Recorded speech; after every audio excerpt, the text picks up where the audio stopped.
Hey, what's going on, everybody? Justin here, and in this video I want to share my thoughts on Sing Like Fish, How Sounds Rule Life Underwater by Amorina Kingdon. And this is a nature book. You've probably seen some of my nature titles and stuff before. Granted, I think that's probably out of the video this time. We're talking about nature books all the time, and there's just something really special about a book that covers like a really niche scientific topic in like book format. In this case, all about, sound and sound waves underneath the ocean surface and stuff. I don't know, there's just something special about, especially like the nature of life sciences, just taking like a really, really particular topic and covering it thoroughly. It's my bread and butter. I really enjoy it. So with that out of the way, let's just get on with the review of the book here. Now, a couple generations ago, Jacques Cousteau was like super famous, super huge, and his docu-series, I think The Silent World, was quite prominent. And this book dispels the, the false reality that under the waves, there's like not a lot of like sound or noise or anything like that going on. For the past couple of decades, tons of research has been done on like acoustics under the water, all the different sounds that, animals are making, that animals are hearing from like stuff we're causing, things like that, and how does it affect them. So this book is definitely dealing with that. I do enjoy how the book did a lot of the kind of the acoustic science pretty early on, kind of dealing with, how does sound actually work underwater, because it is a bit different between, the air and under the water because of different densities of the mediums, stuff like that. There's different impedance going on, all kinds of stuff. And it wasn't like super nitty gritty where like you couldn't follow it unless you had a math or physics major or something like that. So I do feel like she did a good job kind of just getting the, the basics out of the way so we could understand kind of just like some of the science going on there. And the book then kind of moves on to some of the fish that she's studying, kind of what the difference, I guess the importance of different sounds that they're making. Particularly the midshipman is kind of like the fish he was kind of like focused on for a while, which is pretty interesting. Definitely like go look that up. I didn't know anything about that fish before this book. And then of course, moving on through the book, there's a huge section on marine mammals, particularly the cetaceans. You got porpoises, dolphins, and whales. They're doing all kinds of stuff with sound under the water, between echolocation, whale song, all kinds of different things, contact calls between each other. Like contact calls I like heard of, but I didn't realize quite how prominent different whales were using contact calls to like kind of stay in range of each other, and like kind of know where each other are, especially like, at nighttime or in like kind of like dark areas of the ocean and stuff like that. So that was definitely pretty interesting. And the book does cover a few things that we still don't really have any real understanding about. Like I've read about in other books, how certain like whale songs through some deep like ocean channels and trenches and stuff can go hundreds and thousands of miles and communicate with each other and stuff. And yeah, we still don't really know like what the purpose of some of that is, just because like, even if you are communicating with a whale on the other side of the ocean, like what could you what possible I guess explanation or reason behind it is there? So I think it is kind of interesting learning about that sort of thing. And of course, when you're dealing with like the cetaceans and stuff especially, you still have to deal with the whole idea of culture and communication, and she definitely goes into some of those topics as well. Of course, I definitely like lean on the whales probably definitely have culture and stuff. Even it was kind of interesting coming at it from like a kind of more math perspective, where she was talking about the different bits of like how much information is actually in a whale song compared to like human speech and how much lower it is and everything.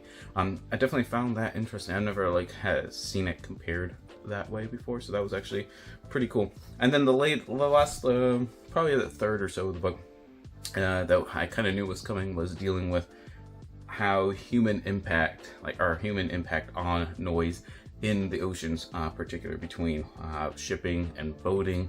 That's kind of the big one you always like kind of hear being addressed. Different like giant like super cargo ships and stuff are being outfitted with different things to kind of reduce kind of the noise that's going on, so there's just some less background static like under the ocean and stuff.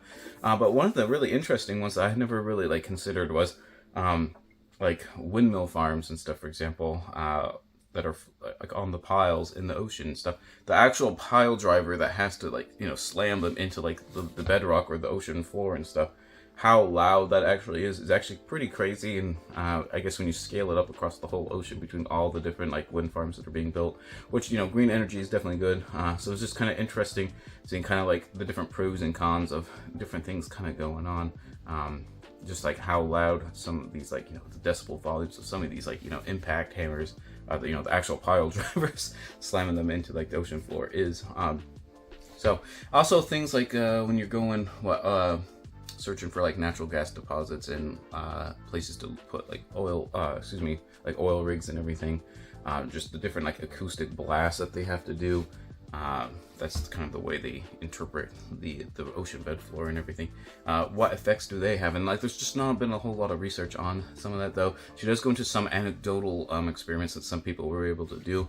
Granted, the problem is actually, requisitioning some of these ships to do that when they're, owned by the oil companies and stuff is quite difficult, because they obviously don't want to help out the enemy's cause per se in those regards. But just kind of hearing about like different, like shellfish and crustaceans and stuff, different mollusks. A lot of these invertebrates might not initially like die from some of these impacts, but their lives definitely become like stunted. They have a hard time growing, reproducing, molting, all kinds of things, just because they're kind of dealing with like all these huge stressors of being like vibrated around, just constant like stress from like all the noise, everything like that. So definitely was interesting to learn some of that stuff. So I did like how the book involved not just fish per se, but a lot of like the marine mammals, a lot of the invertebrates, that sort of thing.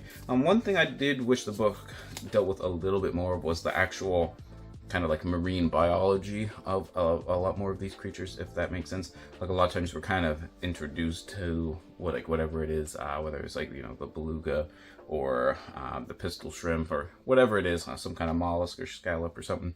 And it's just a very like cursory overview of like that animal per se, but I don't know if that's just me being greedy, just wanting more of like the natural ecology stuff thrown in there as well, rather than just moving on right on to a lot of the sound acoustics and all that kind of stuff, and how it affects them and what kind of noises they make and stuff like that. But overall, I definitely really enjoyed this book. It kind of gives you a new perspective on like, for example, just like when you lose a sense, for a lot of animals under the ocean, being able to interpret noise and acoustics is probably like one of their primary senses. So when you turn that off, it's almost like, if we were to lose, our own sight or our own hearing and stuff, how do you think that would actually affect these creatures in the long run? So yeah, pretty crazy stuff. I definitely feel like I learned a ton. I've read like kind of like a few like the little anecdotal stuff in a lot of my other books, but never just like presented in a nice, clear, like, just open case like this. And it definitely shows too how like we need to figure something out like at the international level, just because there's just not always a lot of there's not a lot of rules per se, like, out on the open waters and stuff. There are like the treaties of the open seas and stuff like that, but there really isn't any binding thing to basically say, look, we can't make like this much noise in the ocean and screw up all these whales and all these like fisheries and everything like that. So yeah, it's just interesting, kind of depressing too, to like kind of read about how there just isn't like governing bodies to kind of rope some of this stuff in. But anyways, like I said, I really enjoyed Sing Like Fish, and I'm glad I read it. I feel like I learned a lot, and I had fun doing it. So like I said, there's a few nitpicky things here and there. Like I said, just maybe a little bit more on like the actual natural history side of things going on. Like, and it's not that it wasn't there, it just felt like it was definitely like kind of just like, I guess it probably should be the side dressing like on a book on like sound under the water and stuff, but I feel like there could have been a little bit more, but that's just me. So anyways, I hope you check it out if that sounds interesting to you, and whether you're reading anything about marine biology or not, always remember, read victoriously.